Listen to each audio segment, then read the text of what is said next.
I've heard a lot of people recently telling me that video doesn't do very well for them on LinkedIn. And my reply is always the same. You're looking at it all wrong.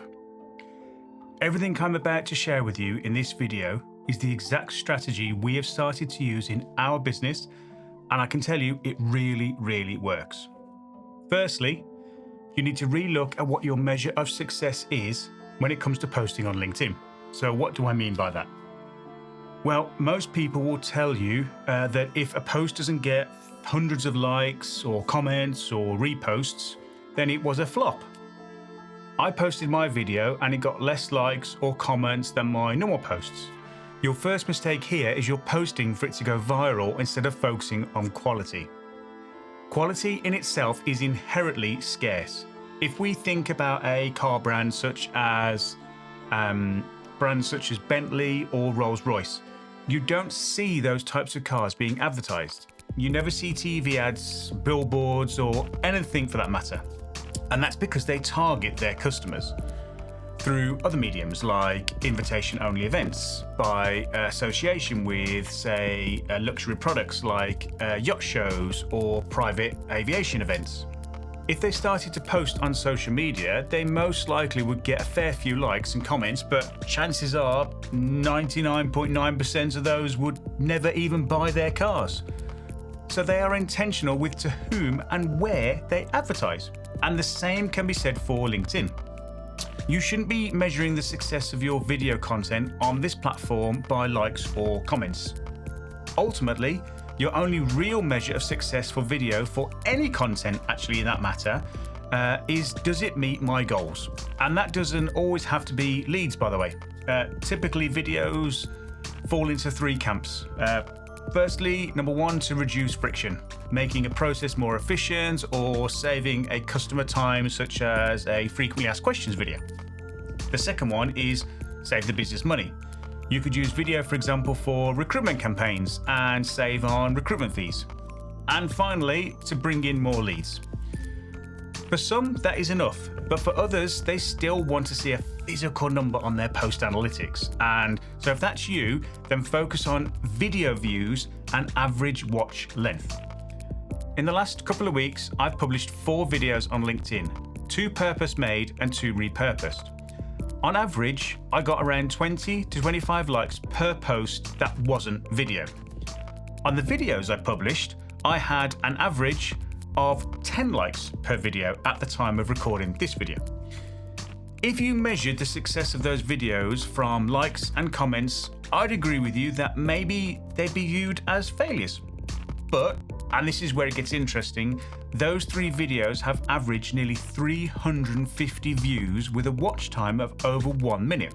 And bear in mind here that the average watch time on a video on LinkedIn is around 15 seconds.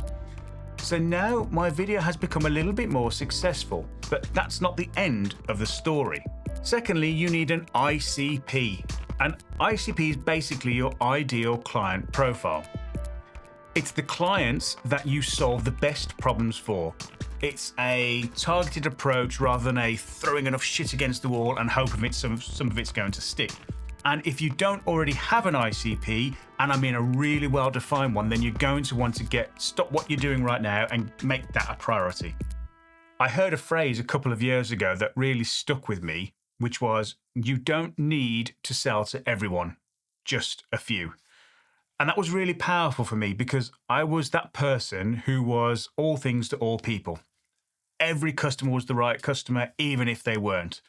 So we went through a painful exercise of working out exactly what our ideal client would look like. Sector, size, turnover, ethics, position, growth, location. And then we paired that with the problems that we solve for businesses. That then meant that yes, maybe now only hundreds of companies need my services instead of tens of thousands. But it means that I can be really focused on the marketing to those customers. Thirdly, you need to make sure your connections and your people that you're engaging with are part of your ICP. So now we have our ICP mapped out. We know exactly which problems we solve and which businesses would most benefit from them. For this to really start to work, we now need to make sure that we are engaging with our ICP.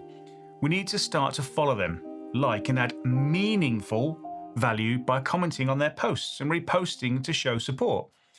We then make a connection with them and continue to build that digital relationship. And you don't need to focus on ICP here.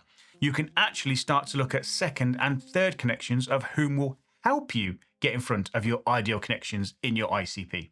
And that part is really important, because I would say that if we look at mine and my wife's LinkedIn, all of the top customers we have won from LinkedIn, less than 10%, I'd say, of those people ever liked, commented, or engaged in any way with our content. The majority of them were silently watching. We would never have known where they came from, actually, as a source if we didn't ask them. And that's not just from LinkedIn, that actually applies to all platforms. The amount of people who say they love our podcast but have never liked, subscribed, or commented amazes me. And finally, we put it all together. New metrics of success paired with the following of our ideal ICP. We now have refocused on what a good measure of success actually is. And this one is actually really important, probably more so than you first thought, and I'll explain why in just a moment. We have clearly defined the problems we solve and what our ICP now looks like. And we have a pool of people whom our ICP, or at least connections into our ICP, that we are actively engaging with. When you put all of this together, and this is what I meant earlier when I said it's more important than you first thought, this is in fact what we have achieved. When we now post any content on LinkedIn, more specifically video, because let's face it, no other content on any platform builds trust better or quicker than video, that is now being seen by all of our ideal clients. The content is telling them how we solve their problems. We are showing the personality of the brand and the business. We are reinforcing what makes us good with customer testimonials, all told through the medium of video. So going back to my personal LinkedIn statistics, with an average of, 10, 20 likes per video posting, but 350 average video views. Well, that's 350 ideal clients that have taken the time to consume my content. What would you pay to be able to talk to 350 potential clients at the same time?